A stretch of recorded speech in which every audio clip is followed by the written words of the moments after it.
Good afternoon, I'm Eric Choi, and this is my video explaining my charity event called How Many Jelly Beans in the Jar?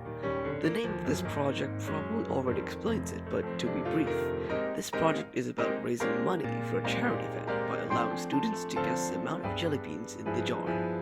The person who gets the right number of jelly beans, or the closest number, wins, and will be able to receive the jar of jelly beans for free. This is my spreadsheet model for my project. A spreadsheet model is essentially a document built specially for any purpose such as financial services, customer services, and etc.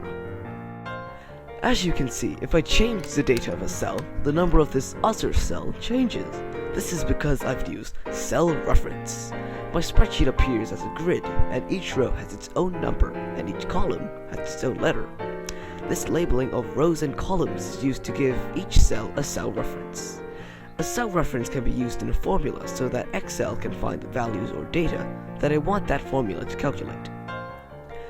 This cell shows me a message, and I've done this by using the if statement.